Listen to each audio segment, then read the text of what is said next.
What is up, everyone? Happy Friday. It's the Prop Queen, Ariel Epstein, taking you until 6 p.m. Eastern time. Sorry, I'm a little late today. I was running a little bit behind. I've got some NBA to talk about today. We've got NBA action tonight and the Cup games tomorrow. I've also got NFL previews, so we could look at some of the props for this upcoming slate on Sunday so that you could get an early look. I need to start betting some of those. I didn't, and I need to. But I bet the NBA tonight. Yesterday and Thursday Night Football, by the way, I was really annoyed. Mid-Major Matt going to join the show in like 2 minutes because I'm late. That's my bad. And then we've got Mr. Dream. We've got to talk NBA. So Matt's going to cover football. We'll talk NFL. We'll talk college football. Maybe a little bit of college basketball as well. And then at 5:30 p.m. Eastern time, we're going to get Mr. Dream joining the show to talk NBA Cup tomorrow. We'll have the NBA as well. Anything you miss, you go to the YouTube Prop Queen Sports Media page, and you'll be able to get all these interviews. If you miss any of the guests, you miss any picks, you can always go to the YouTube channel at Prop Queen Media. This way you don't miss any of it, especially when it comes to the Cup tomorrow. I really wanted to be able to have Cup picks so that everyone is set to go because we have no college football. Sorry, my hair's I just finished it, so it looks a little too much, but not that you guys care. We don't really have any college football tomorrow, so we really need some action, and that's the NBA. Last night and Thursday Night Football, by the way, I was so annoyed because you guys know I give out my Prop Queen edges every day on the show. And I gave out my Prize Picks lineup. And pretty much everything else hit except my best bet last night. Kirk Cousins did not run for 1 rushing yard. He should have. He stayed in the pocket every single time. But everything else, under completions for Baker Mayfield hit. And last night was exactly the reason why, and I need to tweet out the show. Sorry, I'm going to tweet out the show real quick. Last night was the exact reason why we can only bet under on completions and over on pass attempts. Because last night, Baker went over his 32.5 pass attempt prop, but under his completions. Why are we going to take an over when the attempt is there, as opposed to an under when we could, like an under completions, we could just worry about the other receivers too. Like you need 2 things to do well, a quarterback to throw and a wide receiver to catch. As for pass attempts, all we need is the quarterback to try to throw. So over on pass attempts, under on pass completions. That's how we play it. Live now. Mid-Major Matt about to join to talk football. Mr. Dream talking NBA tonight and NBA Cup. Let's bring on Mid-Major Matt right now. Matt, happy Friday. How can you say there's no college? There is college football this weekend. There's Army Navy, the game of the year. And there's a bowl game this weekend. Sorry, I meant I should be a little more specific. We don't have a full college football slate on Saturday. I always like to recommend, my PSA is the only game that I require people to watch is Army Navy. It's the only game of the year to watch. It is the best game of the college football. And so when we do rivalry talk, like, Yankees, Red Sox, Ohio State, Michigan, like none of those rivalries are as good as Army Navy. Like that is the best rivalry in sports. And it's probably one of the best rivalries ever. So it is a must-watch game this weekend. It's in Baltimore this weekend too. Yeah, they're I saw a lot of people over at the harbor already preparing for it. I would love to go see it, actually. I've never been. It seems like an awesome place and an awesome event to attend at some point in time.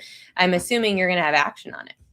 So I think so. It used to be for years. The event was the under. It was the under. It was always the under. And the under's still a possibility for this game, but they've taken away all the value. Like it used to be, it's funny because it used to open at like 43 and then it would go all the way down to like 39, 38. And then like eventually the books were like, well, wait a second, let's just set it at 38 or 39 and let people decide. Last year it went over the total. I think right now, because I see it on DraftKings and I see it on BetMGM, I kind of like Army +7. It would not be a large bet. And if you're not planning to watch the game, I would not suggest betting on it at all because this is the game that you should watch.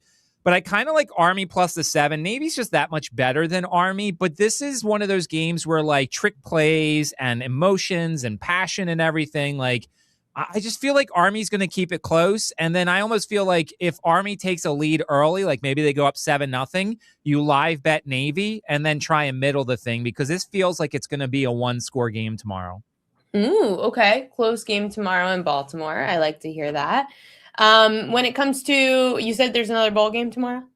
There is. It's the finale of the LA Bowl. This is the last ever LA Bowl, which is the Gronk Bowl. This is the bowl that Gronk usually runs. It's Washington and Boise State. Washington's about a 10-point favorite over Boise State. Total's about 52.5, 53. So on the good side of things, like, this is a bowl game that's happening close enough to the season that I haven't seen too many opt-outs or transfer portal guys. The bad news is, like, this feels like one of those games that we're going to get a tweet like at 1:00 Eastern time that, oh, I don't see the following players, or at 7:00, excuse me, the game's at 8. So this is a very tough game to bet. And if you're in one of those confidence pools, I would take Washington at like about 12 or 13. I think they win this game, but I'm also definitely afraid of like their best players just not playing in this game. But it is so close to the season that maybe they all do play, because they'll still have plenty of time to enter the transfer portal, which begins January 2nd, I think. This is a tough one to handicap. Might be better to bet this one live than to bet it pregame. How would you bet it live? Well, I mean, first of all, I mean, I'd bet it live to make sure that the Washington Stars are playing. Like, their quarterback, Damon Williams, is tremendous. They have a really good running back. They have a good wide receiver. They have a pretty good defense. They've had a corner who's been in and out of the lineup. So, like, the bowl games are really tough. And so I know we're going to get into, like, my bowl game philosophy and stuff like that. Bowl games are fun to bet on, but there are two types of bettors when it comes to the bowl games. There are the people who jump on it and have already made their bets. Like, they have already made several bets for the games a couple weeks from now, because they either guess who's going to opt out or they just think one team is better than the other. Me, I'm more the cautious type. I would rather have the most information and then not play the game or play it live, then put a bet down and have to hedge it out because two other players are in the transfer portal and not playing in this game. This is where the number one thing to handicap is motivation. Number one, there are teams that clearly do not want to play in their bowl games. There are teams that clearly do. The best bet in bowl season used to be betting against Miami and Shreveport. I can remember, like, many years ago, Miami played Louisiana Tech in a bowl game in Shreveport, Louisiana. Louisiana Tech was like a 9.5-point underdog. Miami had no interest in being there. It was clear as the game was going on, and Louisiana Tech was one of the easiest covers you could ever find. So you just have to find the teams that don't want to be there. Like Virginia, that's going to be a question mark. Virginia losing to Duke made them take them out of the college football playoff. So now they're playing in the Gator Bowl in Jacksonville on December 27th instead of the first round of the college football playoff. So maybe Virginia is one of those teams that you look at who may not really want to be there for their bowl game. Which is kind of how we're following that college basketball format for March Madness, because we had college basketball and you have March Madness and then you have the NIT and you had all these ancillary tournaments that eventually the teams that were on the bubble don't end up caring about. Now with the college football playoff, it used to be that those bowl games were still meaningful, and now seemingly not. Yeah, it's funny because we Notre Dame overshadows everything. Like, boo-hoo, they don't want to play in a bowl game, and everybody's like, well, wait, bowl games might have to disappear. No, I will say, of the, I don't know, I think it's like 60-something teams that are playing in bowl games. I think, or actually it's like 82, 82 teams I think are in bowl games. I think like 60 or 70 of them want to be there and will legitimately give effort. The question is, how many will be in the transfer portal? How many will opt out, deal with injuries, coaching changes, things like that? But I think there's a lot of teams for the most part who want to be there. And so that's why motivation for me is number one. And then talent's number two, like who has the more talented roster. I know everybody's going to focus in on the college football playoff, the Tulane, Ole Miss, and JMU Oregon games, because they're going to say they're just great mismatches and everything. But those teams are really going to want to be there. JMU's coach is going to UCLA, but he's staying for this game. Tulane's coach is going to Florida, but he's staying for this game. So I think those are huge motivational factors for those two teams who are huge underdogs in their contests. Especially when you've got so much in the news of all these other head coaches leaving, like Lane Kiffin. A lot of these other teams might fall under the rug, especially a team like JMU. How much do you believe in JMU being able to cover such a large spread to start the playoff, or should they really not even be in this thing? Well, first off, I mean, you're talking to a guy who's sitting in a Virginia studio right now. So I am, of course, a believer that JMU belongs in the college football playoff.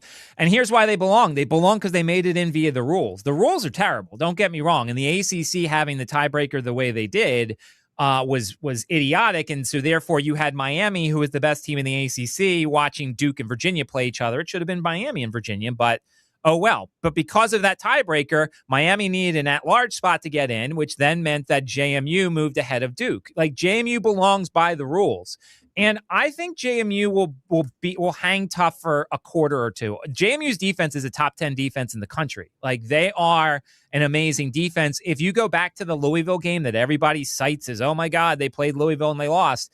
Louisville could not run the ball outside of one long run at the end. Like, they could not move the ball on the ground. Now, Oregon is way better than Louisville. This is another true road game for JMU, but I feel like people will realize early on that JMU's defense is legit, and their offense, they're just going to throw a bunch of trick plays out there. It's going to be awesome to watch. In the end, Oregon's going to pull away probably because they are that much better, but like, JMU will show, at least for a quarter and a half, that they belong. So you would say to bet a first half? Yeah. I don't know how much of that's going to be like me just kind of leaning into this thing because I'm really rooting for JMU, but I feel like if they hold Oregon out of the end zone the first drive, like, I think this thing's close for a quarter and a half. Now, look, I could be completely wrong. Oregon can move down the field, bring 8 plays, touchdown, and this game's going to be a blowout. But I've watched enough of JMU's defense to know that if everybody's healthy and everybody stays, no one transfers, like, they're going to be really good, at least early on against Oregon, and force Oregon to make some adjustments and take them a little bit more seriously than maybe they would have previously. What games stood out to you when you first saw these matchups for the first round of the college football playoff? What did you say was, oh, that one's going to be a game I have to handicap? Well, I mean, I think, when we get to the later games, I mean, obviously Michigan, Texas was going to be a fun game. Now, all the terrible circumstances surrounding, Michigan's ex-coach, I don't know what that will do to Michigan's team. I think they could still overcome it. I still think, Biff Poggi, who is going to be their head coach for this game, I think he is different enough and good enough of a coach to motivate them to play for this game. But the question is, will that show up on the field? I think the Iowa-Vanderbilt game's interesting. Vanderbilt usually likes to ugly games up a little bit. Diego Pavia is the most exciting player in college football, so that's going to be a lot of fun a little bit later on. And then, you look at some of these littler matchups involving some of the other schools that I think will be exciting. How about Penn State, Clemson? Like, these two teams are probably not used to being in the Pinstripe Bowl played in Yankee Stadium. But, I think Penn State with their interim coach has shown a little bit of extra effort the rest of the season. And I think Clemson with Dabo, Dabo's going to have a tough time getting his team motivated for a game in a baseball stadium. So I think Penn State could be worth a look there. But yeah, I'm different. See, I love bowl games. I think the weirder and the most obscure matchup, the better. So I am one that thinks we should have more of them. They probably had no chance of the college football playoff. So they are happy being where they are because they're happy they got over 6 wins. Yeah, but Clemson doesn't play in baseball stadium. I'm talking about the teams, like you said, the weird, obscure, smaller schools. Oh, yeah. Like, Florida International's playing UTSA in Dallas, Texas. I think that's a tremendous game. Florida International, they play an exciting style. Their head coach, I'm surprised, is there. He was a guy that was a really good coach, I believe, at Florida A&M. He went to Florida International, was tremendous. Pittsburgh and East Carolina in the Military Bowl. I've been to a Military Bowl. I think that's a tremendous game. Annapolis's campus is absolutely tremendous. Toledo and Louisville, if Louisville's not 100% focused, Toledo could get the upset there. So, I look at all these matchups, and if I put bets up, and you'll follow on Twitter at MidMajorMatt, I post all my plays up there. I think a lot of my plays won't be for at least 12 hours before kickoff because I want to make sure to get the most information possible. I'm looking at the college football. Let's see. I'm on FanDuel right now. Obviously, there's still, I see some FCS spots up. So the FCS is really interesting because they're without the Dakotas, the good Dakotas. South Dakota is still pretty good, but South Dakota State, North Dakota State are usually the best, to the cream of the crop. North Dakota State lost as a 24.5-point favorite to Illinois State at home in the Fargo Dome. So that was really surprising. South Dakota State also lost in their game. So there's some new names that you're not used to in the FCS playoffs. My question is, Illinois State's a small underdog at UC Davis. Like, my question is, did Illinois State win their Super Bowl last week and they're not going to be as excited to play and travel out west to UC Davis? Now, I haven't seen UC Davis play, and they beat up on Rhode Island last week. But to me, situationally, did Illinois State win their Super Bowl last week and now traveling out to California, they're just not going to have anything left, and UC Davis wins this game rather easily. I'm surprised, without doing much research, that this line is as short as it is. But situationally, to me, it's the home team or pass in this situation. I'm looking ahead a bit. Alabama, Oklahoma catching 1.5. December 19th. Obviously, we still have a little bit of time. That's another game. You question, is anybody going to get up for that game? I think Alabama will. I think Alabama, well, this is the college football playoff too. This is the first round of the playoff. So you're going to get max emotion from both sides. Alabama should be a little healthier. They had a ton of injuries for that game. And they got a second lease on life. Let's be honest. Like, in a real world, Alabama probably shouldn't have made the college football playoff, but they did, because you can't penalize a team for playing an extra game that others didn't. Like, Notre Dame sat home, Miami sat home. Like, they can't move ahead of Alabama, who won the right to play an extra game. It just wouldn't have been right. And then we would have seen the end of conference championship games. So I like Alabama. Oklahoma's defense is no joke. Like, Oklahoma's defense is really good. I'll be interested to see what the team total is for Alabama in this game, because I might look at the under there. Oklahoma's the home team in this game, but in some places they're actually the underdog in this situation. So I think it's going to be a really fun game. I would lean early on to Oklahoma here, but certainly this is an injury report to watch, because Alabama missed a lot of good players for that Georgia game. Give us another obscure bowl. I mean, this is a good one too. The Myrtle Beach Bowl always seems to be crazy. Like, the Myrtle Beach Bowl last year, I believe, was Old Dominion in Western Kentucky. And that game, Old Dominion was up by like 30-something points. And then Western Kentucky came all the way back. And that bowl game was back and forth. This year, it's Western Michigan and Kennesaw State. Kennesaw State, who won the Conference USA Championship, is a really fun team to watch. They're in just their second year, I believe, of FBS action. Like, they were an FCS team just 2 or 3 years ago, and now in their second year, they're making a bowl game. Another thing to kind of look at early on, especially, Missouri State and Delaware are in their first year as FBS teams. Neither of them were supposed to make it. The NCAA rule is that the first year that you make the FBS, you can't play in a bowl game. Well, they didn't have enough teams to play in bowls, so both of them got in. Delaware's going to be so excited. Missouri State just lost their coach like today. I have to see if he's going to stay and coach this game. If he is, I really like Missouri State in this situation, but there are two cases of motivation that's going to be the super motivation, because they weren't supposed to be here, and now they're playing one more game in their first year as FBS teams.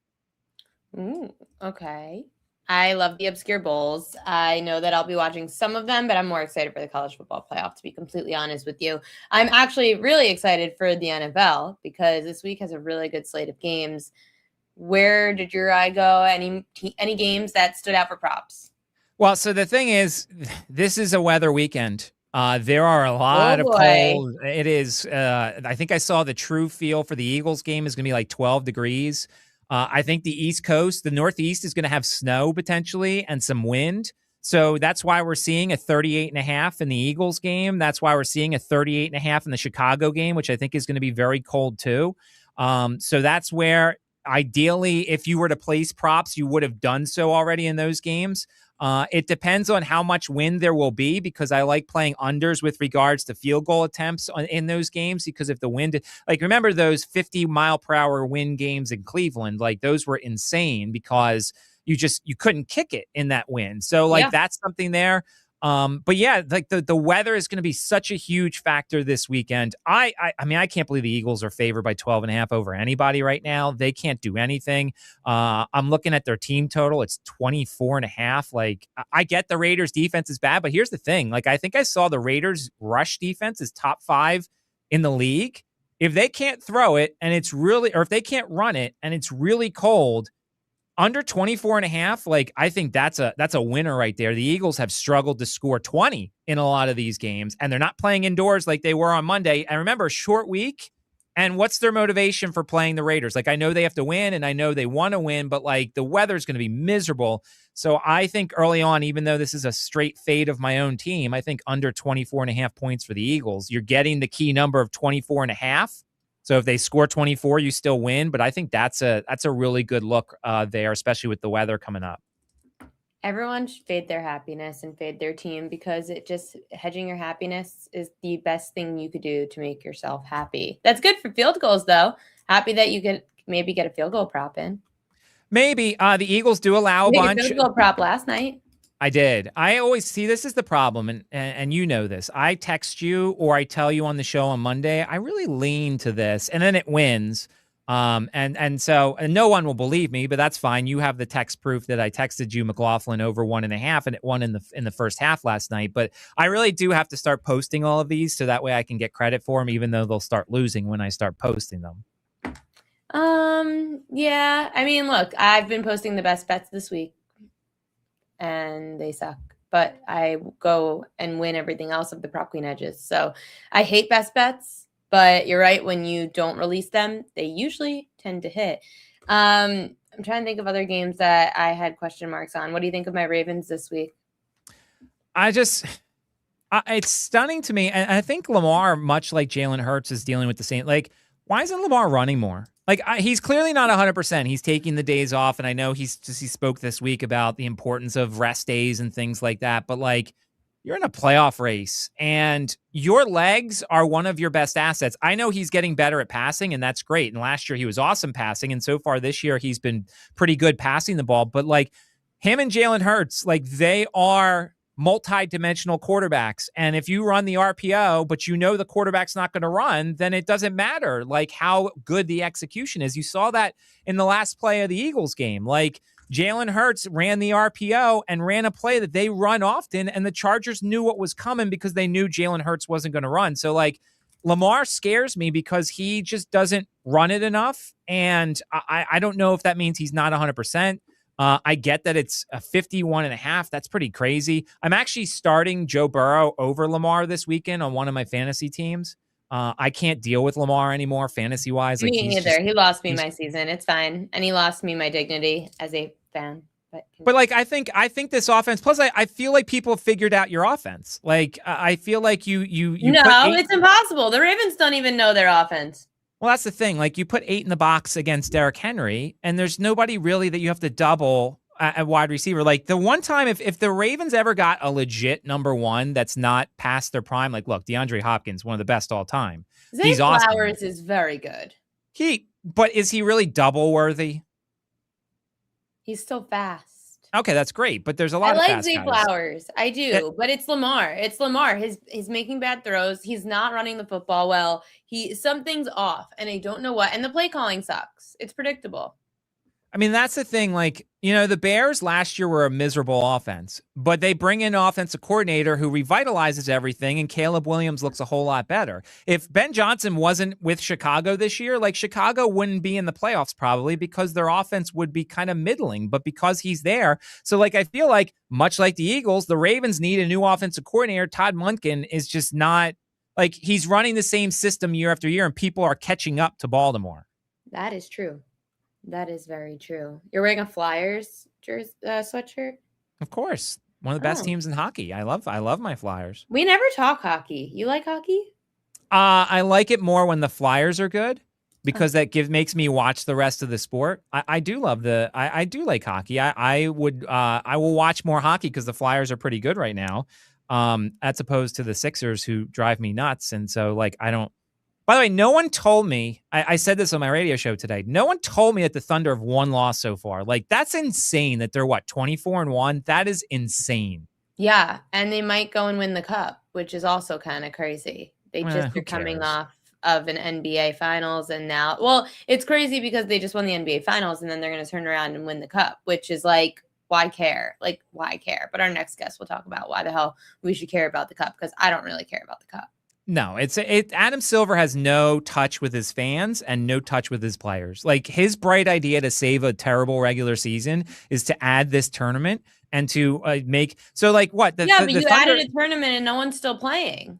Well, that's the thing, and that's the other thing. Like, and what's $1 million to some of the players? Like, you would have to incentivize. If I was Adam Silver, my incentive for the Cup is you're guaranteed a top 3 seed in the playoffs, no matter what. Like, you could tank the rest of the season, and I mean, that's how I would incentivize things. But Adam Silver has no clue. He's an idiot. He might be the worst of all the commissioners, and almost all the commissioners are terrible. By the way, can we talk baseball for 1 second? Go for it. So I think I want to put some money on the Orioles to win the AL. They need I think they need one more pitcher. If they get Framber, or if they get, I've seen Mackenzie Gore rumors, or one of the Marlins pitchers. Mackenzie Gore is not an ace, though. He's not, but Mackenzie Gore is not sending the Orioles to the playoffs. But if you get Mackenzie Gore and Edward Cabrera, I think that could be good. That lengthens out the effectiveness of your rotation. Edward Cabrera is another Orioles pitcher that is not going to work out. Well, he hasn't gotten traded to the Orioles yet. He's the Marlins pitcher. No, I'm saying my point is he would be another Orioles pitcher that doesn't work out. Like, they're clearly not good at developing these pitchers. So Edward Cabrera is not a fully proven pitcher yet. He's fine, but I wouldn't say he's leading you to the playoffs. And Mackenzie Gore is very good, but he's still a number 2. I think I'm going to have to take it now before they add an ace or before they add the right pitcher, because then the value is going to be gone. But I just think the Orioles lineup is better now. Now, like, I'm not a Pete Alonso guy per se, but that's also because I dislike everything Mets related. But, like, he's good for that lineup, and I think he's going to be a good veteran for that locker room. Like, I think he's going to help with that, with the young team and everything. But, like, I think if they get the right starting pitcher or 2-2s, I think the Orioles can win that division. Do you like the Orioles right now, or your Yankees more? Oh, you think I would put money on either of them? I had the Orioles to win the World Series last year, so screw them. And I do love the Orioles if they get a pitcher. I would like the Orioles more than the Yankees if the Orioles get a pitcher. Right. Well, yeah. And not Mackenzie. I'm talking number 1. I'm talking Framber. I'm talking, I mean, they're not going to get Skubal. But my point is, they need a number 1, a solid number 1 veteran. You know what? They could get Skubal if they wanted to give up Rutschman and one or two other players. Yeah, but that's defeating the purpose. But if they're going to sign him, you could have the best all-star lineup in baseball, and you still won't make the playoffs. You need an ace. That's what I'm saying. But you can trade Adley Rutschman because they've got the guy behind him, and then trade 1 or 2 Jordan Westberg maybe, and then one other prospect, and maybe you get Skubal if you're willing to pay him going forward. Like, the Orioles would be the perfect team to get Tarek Skubal. I know, it would be great. I wanted them to get him, but I don't know. We'll figure out baseball, as now the winter meetings ended, so we won't hear from the baseball world most likely again until after New Year's. Mid-major, Matt, good luck to those bets this weekend. I will see you on when? We'll figure it out. And good luck to Fernando Mendoza. If you saw it in July when I gave him out as the Heisman at 60-1, he is Saturday hopefully going to finish that dream. So we will have hopefully hit a 60-1 future in college football. Oh boy, that would be a ton of fun. Mid-Major Matt, follow him over at Mid-Major Matt, and you can follow the newsletter at thepropqueen.com. His Mid-Major Matt college football newsletter is always out when it comes to needing any information on these college football games, like all the crazy bowl games that Matt is going to cover. Matt, see you next week. Sounds good. We've got to talk NBA. NBA is on tonight. We've got 6 games. Also got NBA Cup action. I knew there was one guest I had to bring on, because you guys are going to be, you especially the D-Gens in this chat, are going to want NBA Cup action tomorrow. We've got good matchups and a rematch between the Magic and the Knicks. So let's bring on Mr. Dream. How are you? Hey, how's it going? It's good. I did handicap the NBA for today. I did not handicap the Cup. I really don't care much about the Cup, to be honest with you, Dream. Yeah, I mean, looks like OKC's going to wrap it up, so yeah. I mean, are they going to be double-digit favorites over anybody in this NBA Cup Finals? It's on a neutral court. Well, I just checked. They're 8.5 point favorites versus Spurs, so we'll see. I'll at least be interested in watching that game. I don't know about betting it, but I'll be interested in watching it just to see how Wemby affects OKC, but yeah. Right, that's where it's kind of annoying, because we've got Wemby who might be back in action all of a sudden. We do know that we do have some metrics with the Spurs with and without Wemby. However, Like, do we just stay away then?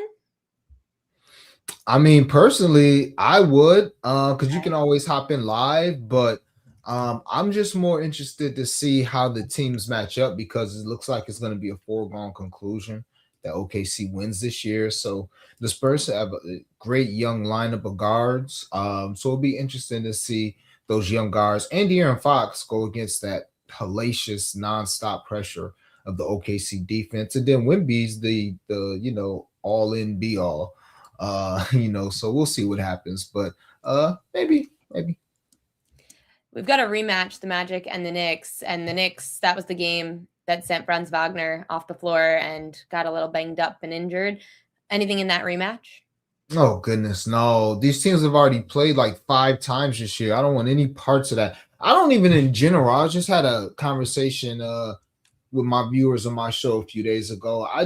Seems like Orlando and even the Knicks, I just don't enjoy betting because the example I use is like the Pistons versus Orlando. So, if you're doing your research and you come across, let's say, you're capping against the Pistons or you're capping for the Pistons and you come across,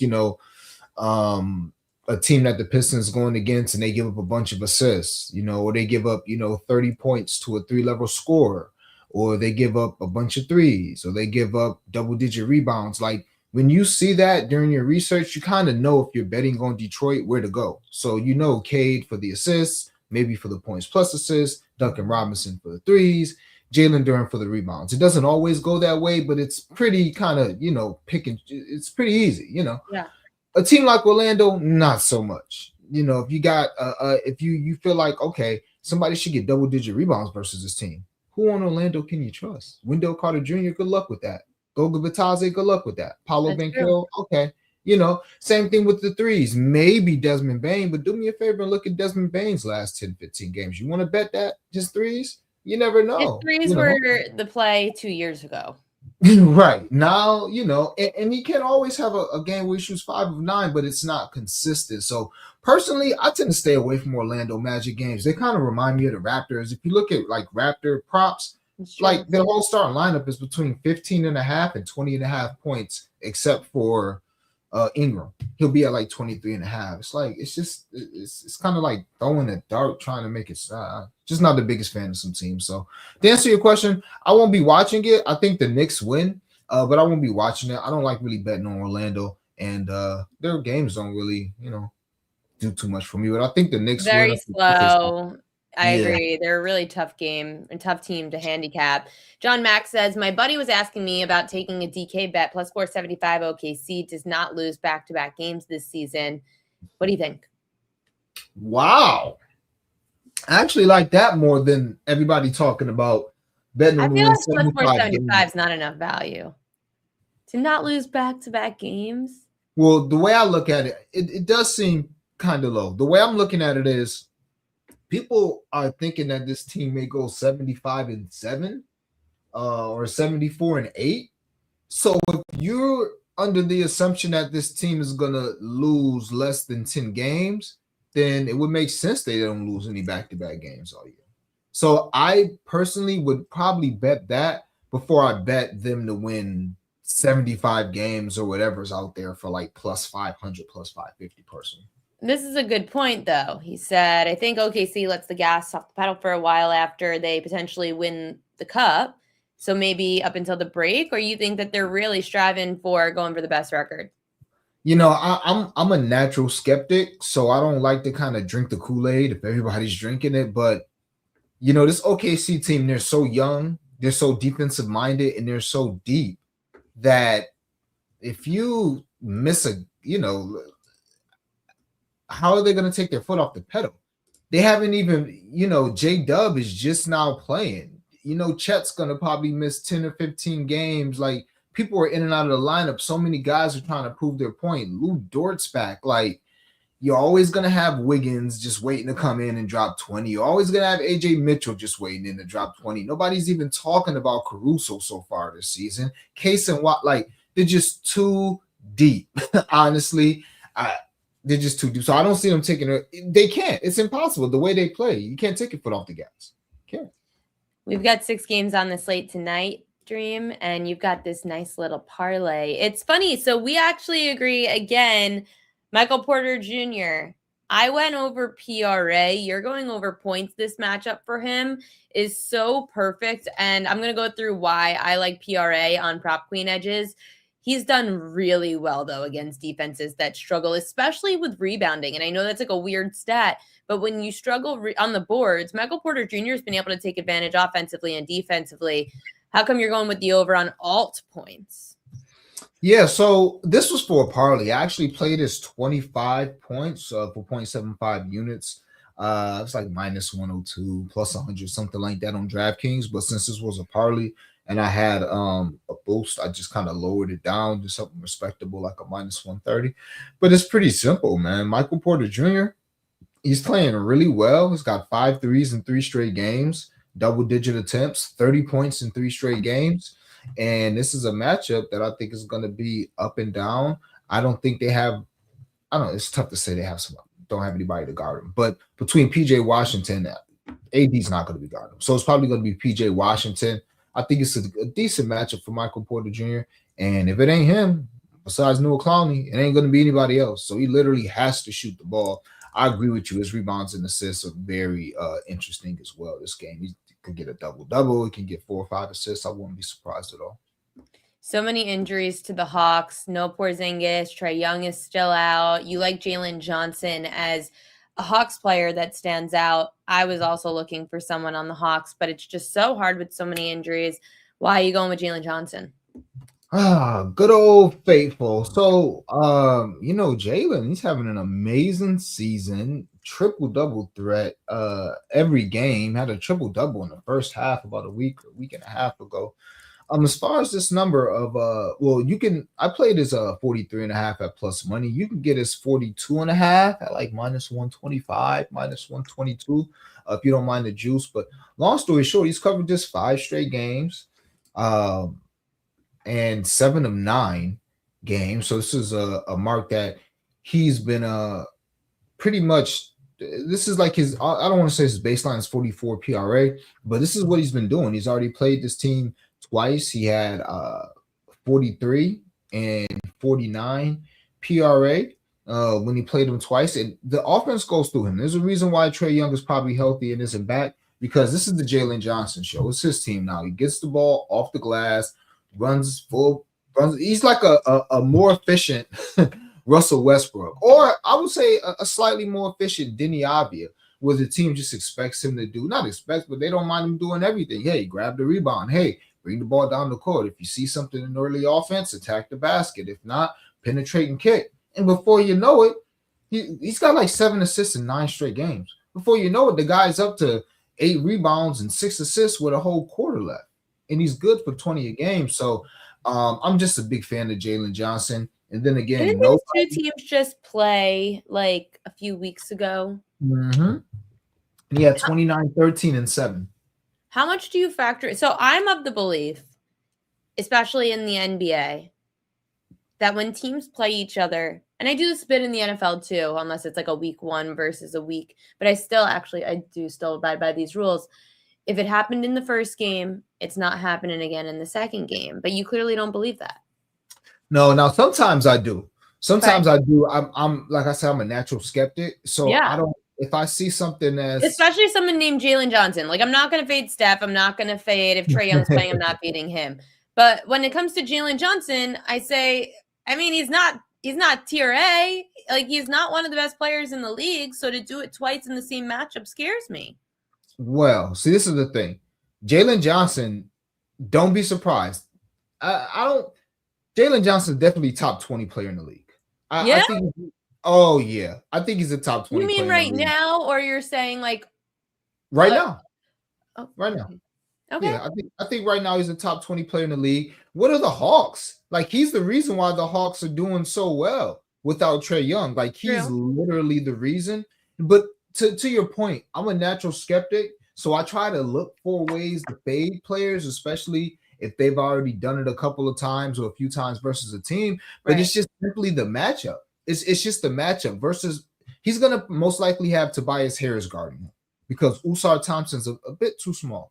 So he's probably going to have Tobias Harris guarding him versus power forwards.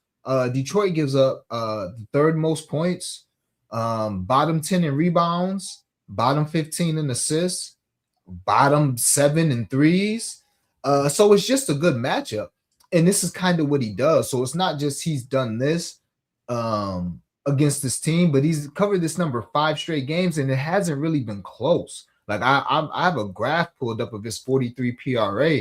I mean, I can read it. It's not like he's struggling to cover this number. Put it that way. The last 5 games, he's getting like 52 PRA, 50 PRA, because no Porzingis just means more opportunities, more shots, and more usage. So I wouldn't be surprised if Jalen Johnson was top 5 in usage this season. I'll try to look it up really quick, but yeah, Jalen Johnson's amazing.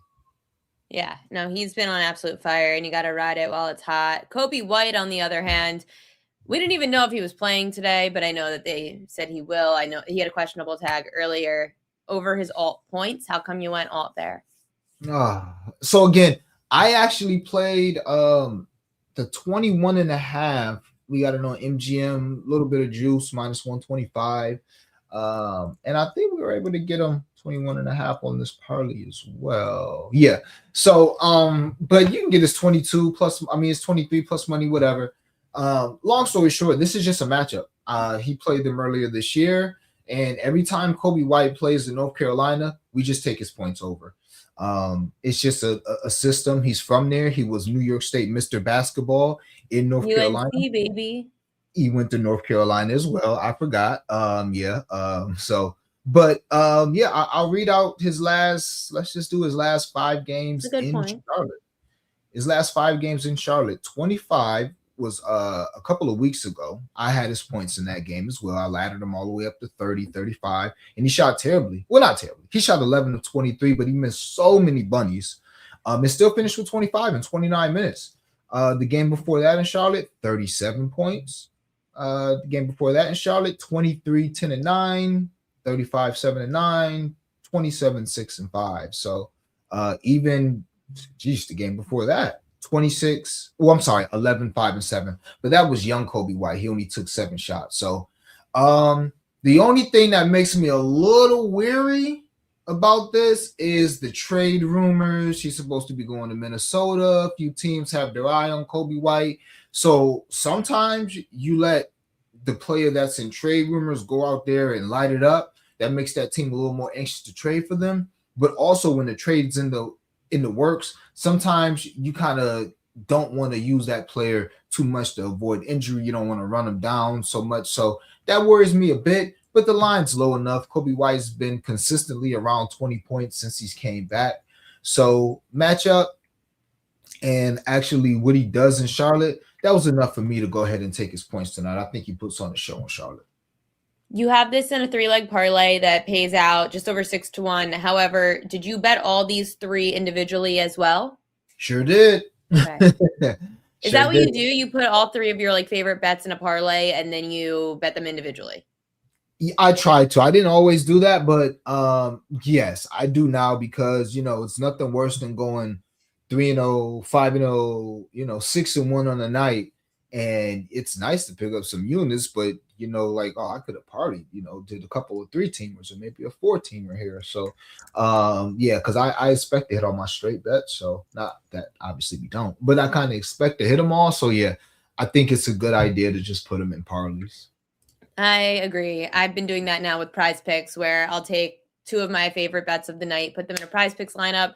Then I also, which can be seen on Pickett Sports, I like to bet them separately because I get more annoyed than ever when something like last night happens and I had the under Baker completions and the over on rushing yards for Kirk Cousins, and I hit one leg, not the other, and I could have made money. So we need to make sure that we're making money no matter what. You're always making us money. Mr. Dream, follow him at Mr. Dreamy1 on social media. Good luck to those bets, and we will see you again soon. Always thank you. Always grateful for having me on. Appreciate it. And you doing anything this weekend on air or anything that people could follow along or no? No. I just dream. You guys can follow me on Twitter, Mr. Dreamy1, the number 1, and sub to my YouTube channel, Blunt Money Bets. And I stream there about 5-6 times a week. Try to do every day, but doesn't always work out that way. So yeah, that's where you can find me. Let's have a good Oh, night. real quick, I'm putting you on the spot. Maxey is apparently out, according to Kings Only. Is he actually out tonight? I did see that, yes. Okay, so how are we taking advantage of Maxey being out in Philly? Okay, so I'm going to give you guys something that's kind of degenerate. But yeah, Quentin Grimes rebounds. Okay. Look at the last 10 guards that have played the Pacers have all got 5 rebounds. And I'm talking point guards. The last 5 point guards that have played the Indiana Pacers have all gotten 5 rebounds. So Quentin Grimes PRA be a good look because point guards generally do very well. Against the opponent, I forget who's Philly. It slipped my mind who's Philly playing tonight. But point guards generally do well. Indiana. Well against them. Yeah, the Pacers. Point guards generally do well against them. But I was gonna play like a Maxey Nembhard sneaky little rebound ladder. And I think I'm gonna do it with Grimes and Nembhard because Nembhard is not a strong rebounding guard. But if you look at opposing point guards against the 76ers, it's pretty. Both of these teams give up guards to point guards. It's kind of crazy. So, but yeah, just to be short and sweet, Grimes PRA. Love it. And I've got a play for that game without Maxey as well, which I'll get to in the Prop Queen Edges. Mr. Dream, thanks as always. Good luck. All right. Good luck to you too. Follow him at Blunt Money Bets. He is awesome. Let's get to some of the NBA prop edges of the night. Let me just tweet, get all this stuff figured out. I love nothing more than when LaMelo Ball is out. I love Miles Bridges. Now, granted, last year we were able to take advantage of Miles Bridges going over his rebounds plus assists prop without LaMelo. The book caught on to that, and he's been cashing unders on those, so we're staying away. However, when it comes to points, it's definitely worth a look. So Miles Bridges this year in games without LaMelo Ball, he's gone over 22.5 points in 3 of 4 home games against Chicago without him. His lone under was actually on November 28th with Ball active. At home this year, Bridges is averaging 23 points a game compared to just under 19 on the road. And that's also without LaMelo Ball. All these stats are without LaMelo Ball. In home games against bottom 10 defenses without LaMelo Ball, so home games against the bad D, like the Bulls, 29, 34, and 24 points. I love that he didn't go over in the last game on November 28th.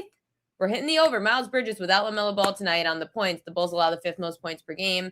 60% of small forwards have cashed their over on their points prop against the Bulls in the last 10 games.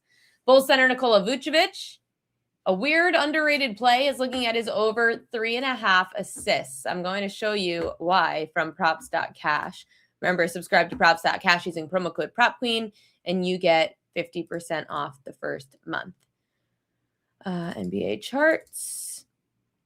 So these are the numbers for Vucevic with oh, wait, never mind. It doesn't count. Don't add this. Nope, Kobe White is in. Never mind. Kobe White's in.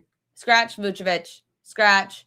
Kobe White's in. That was without wait, Kings only. I'm gonna tell you. I'm gonna tell you about that. We're good to that. Scratch Vucevic out because White's in, so don't worry about that.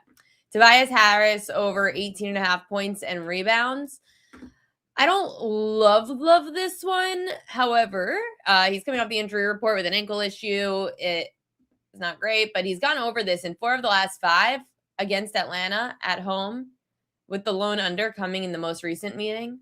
This game's Hawks at Pistons. They're in Detroit, 7 p.m. Eastern. Atlanta's allowed the 8th most rebounds per game, and power forwards have been the most consistent in hitting their overs against Atlanta. Tobias Harris being that guy.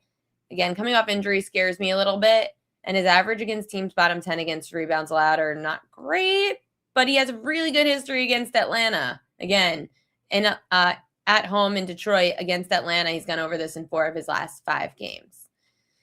Atlanta's guard Nickeil Alexander-Walker under 21.5 points. Like I was saying with Mr. Dream, this is like an average player who went over in the last meeting with 26 points against a top 10 defense in the Pistons. That was December 1st, also without Trae Young.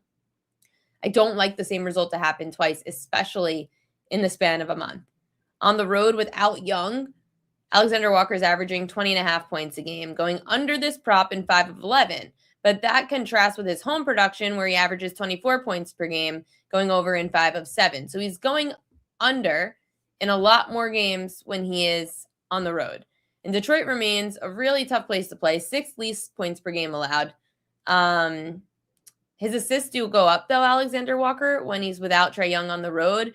He's gone over 3.5 assists in 73% of road games, averaging 4 assists per game. So you could look at over his 3.5 assists tonight. Joel Embiid over his 3.5 assists, also very intriguing. So this obviously is about if Maxey plays or doesn't. If Maxey does sit, which he is, he's out, Embiid is actually really good. He averages just under 5 assists per game. In 4 of his last 6, he's gone over 3.5 without Tyrese Maxey. And Indiana has actually allowed the six of the last 9 centers to go over their assist prop when going against them. So if you want to play tonight with no Maxey, Joel Embiid over 3.5 assists at plus 122, or sorry, minus 108. That's not plus 122. It's minus 108 is a very good value. So I would definitely look there. Michael Porter Jr. So Mr. Dream likes him over points. I'm going over PRA. Against teams that are bottom 10 in rebounds allowed, Porter's gone over 34.5 PRA in 5 straight road games, 3 straight overall. Oh, sorry, that was messed up. Start over. Overall, on the road, 5 straight. Overall, 3 straight. However, he's averaging 30 points, 11 rebounds, and 4 assists per game when up against teams that are bottom 10 in rebounds allowed. So they're bad on the boards. Michael Porter Jr. taking advantage, 30 points, 11 rebounds, 4 assists. That adds to way more than 34.5 PRA. So either this number is really sketchy low, or the book hasn't caught on because it's the Brooklyn Nets and this game sucks. So Nets at Mavericks tonight. The Mavs have allowed the 3rd most rebounds per game. 57% of small forwards have gone over their rebounds and assist prop against the Mavs. Timberwolves and Warriors tonight. Jimmy Butler under his PRA. So even without Draymond Green, Butler has really not done that great. And I thought maybe we would see a boost to the rebounds plus assists for Jimmy Butler, but we don't. In fact, in home games without Draymond in the last 10, he's only averaging 21 PRA. He's gone under in 9 of the last 10, and that's including games with Steph. Quentin Post is the name that you want to look for, the center for the Warriors, over 9.5 points. He's going to get more playing time. He's going to get more opportunities with Draymond out. Post is averaging just under 12 points a game over his last 10 without Draymond Green, going over his points prop in 70% of those games. So I would definitely be taking a look there. Lasagna? What do you mean lasagna? I was really late today, so I wasn't able to make this graphic, so I asked ChatGPT to make it. It did a pretty good job, honestly. That's why it looks a little different.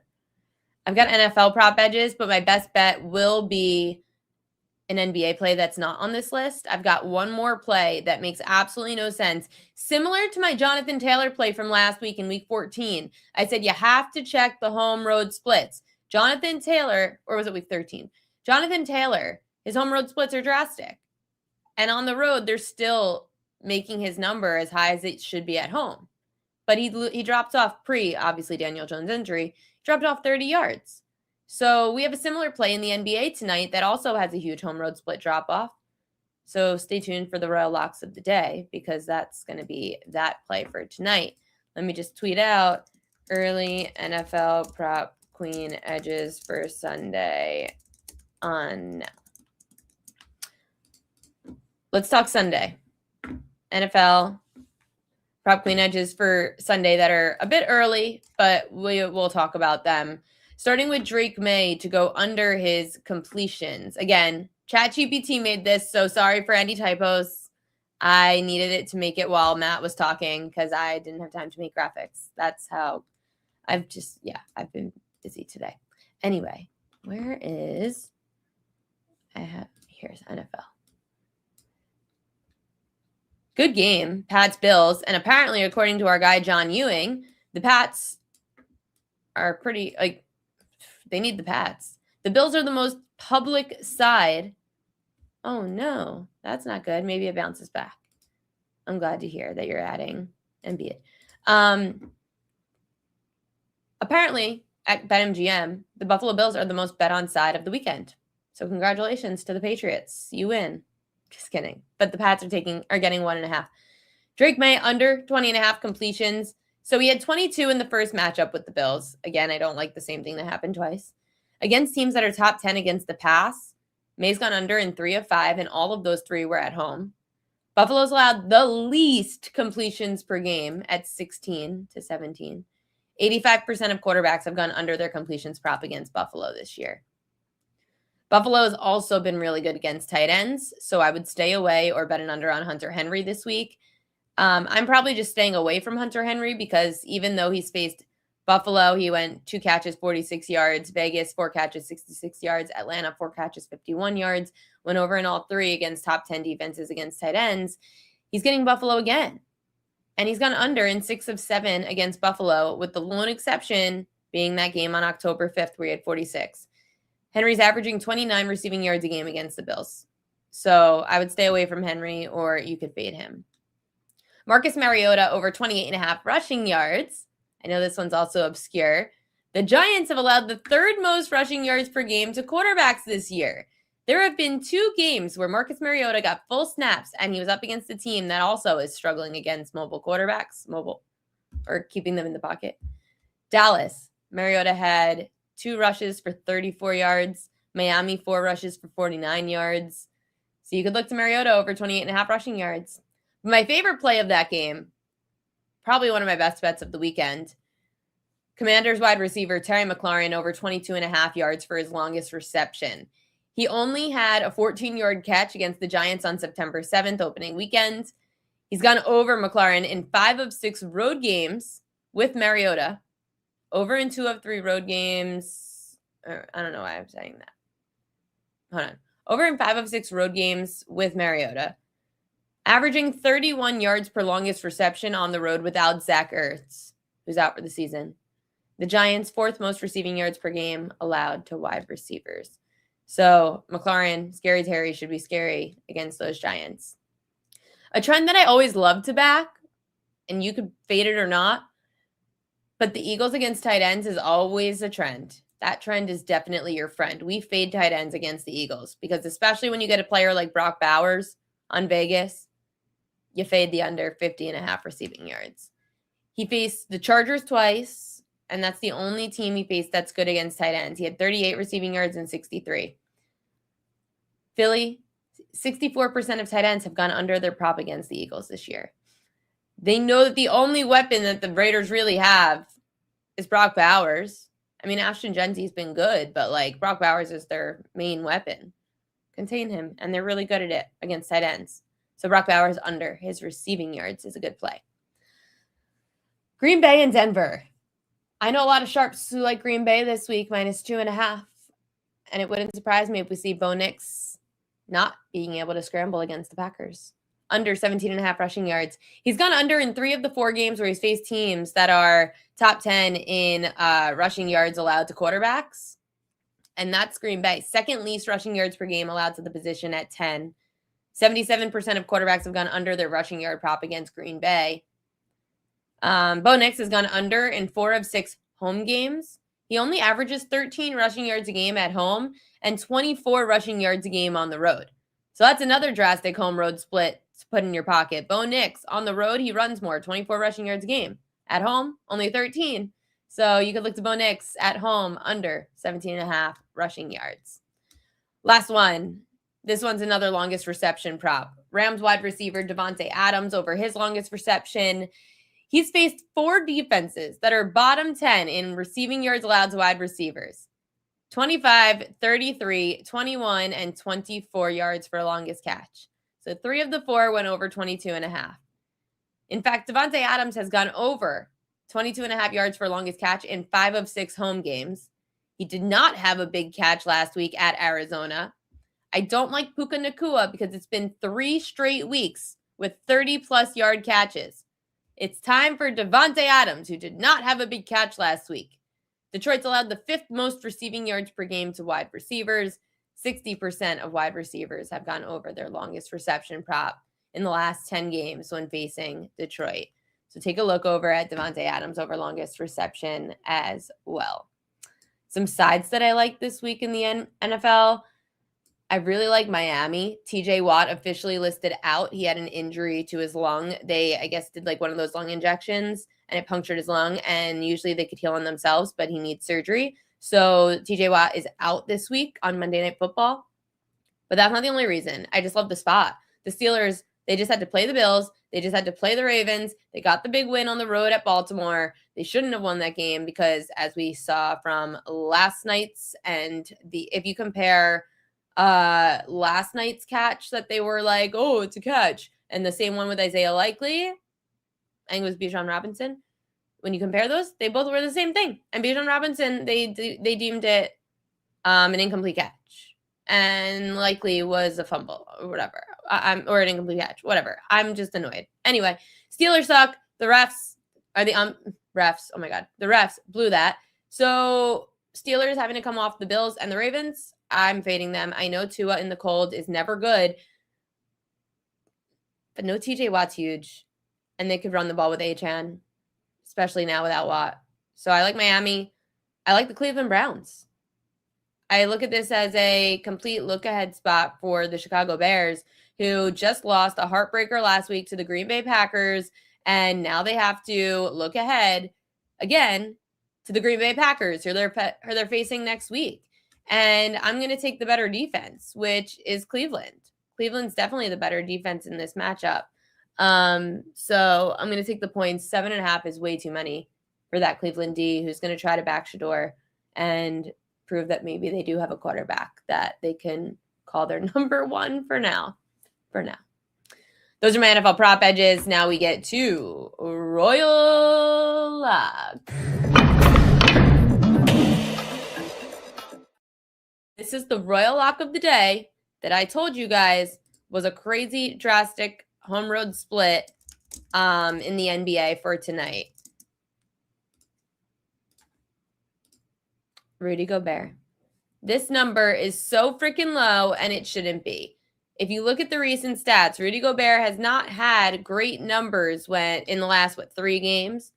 Yet he's faced Golden State in 2 games without Draymond Green, and he had 12 and 10 rebounds. He has gone, Gobert, 7 straight road games with 12 or more boards. Gobert went under in 2 straight. On the road, he's averaging 11 rebounds a game. At home, only averaging about 9 rebounds a game. The Warriors have still allowed the 7th most rebounds per game to their opponents, and without Draymond, that is a lot of defense to lose. I already locked it in. Rudy Gobert over 9.5 rebounds tonight. I also have a Prize Picks lineup. I combined my 2 favorite props of the night into this Prize Picks lineup. $250 pays you $750. I'll throw it in here. If I had a second favorite play of the night, it's this one. The Miles Bridges. More than 22.5 points for Miles Bridges. Rudy Gobert, more than 9 rebounds. $250 pays you $750. If you missed it, Miles Bridges. He is, without LaMelo Ball tonight, Miles Bridges has gone over in 3 of 4 at home against Chicago without LaMelo. He went under the last game, but that was with LaMelo against Chicago, averaging 23 points a game at home this year, 19 on the road. In games against bottom 10 defenses at home without LaMelo Ball, Bridges has 29, 34, and 24 points. And we're talking about the Bulls, who allow the 5th most points per game in the NBA.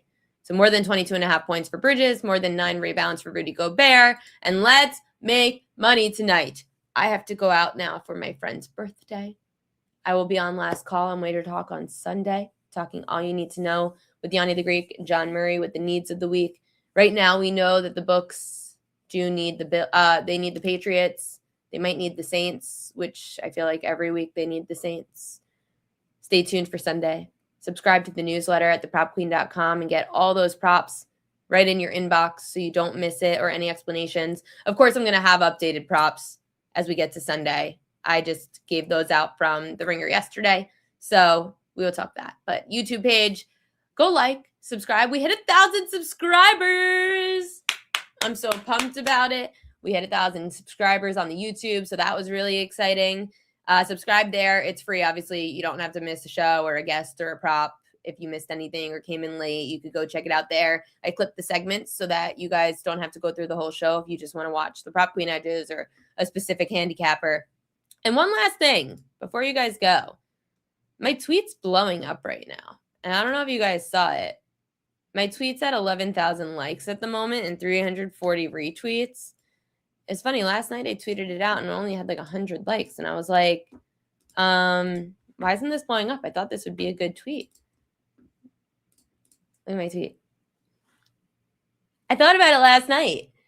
Kirk Herbstreit was saying how he's on an island. And I just was sitting on my couch and I said, what would happen if I was on an island?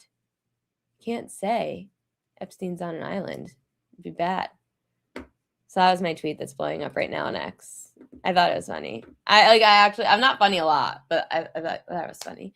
To get the newsletter, go to thepropqueen.com, and then at the top of the screen, you'll see newsletter. And then just add in your email right there. I give for free subscribers, they get a best bet of the day at the top of the newsletter, but then all the long list of props is at the bottom. Everything I said on this show is pretty much right there in the newsletter. And I sent it out at like 8:30, or I sent it out this afternoon at 12 o'clock because I was waiting for some NBA injuries. But like Sunday morning, all the props will be in your inbox Sunday morning. Yes, I'm going out tonight. It's my friend's birthday, so I have to go out tonight. Mom's reminding me about the free guide. So the free Prop Queen sports betting guide, you guys could definitely check out. Or if you have loved ones that don't really understand betting, then you could send them over to the Prop Queen sports betting guide. I just sent it out yesterday on the Instagram. So go to the Prop Queen Sports Instagram and you can just comment guide on the Prop Queen Sports Instagram and it'll send it in a DM right to your Instagram account. So go check it out. Or if you subscribe to the newsletter today, it'll be in your intro email, the Prop Queens betting guide. Send it to people. You can send it to friends. Let them know how to bet, what it means. It's not really a handicapping tool. I'll make that as well. It's more of a, what the hell are we saying? I know a lot of you guys know, but maybe your loved ones don't.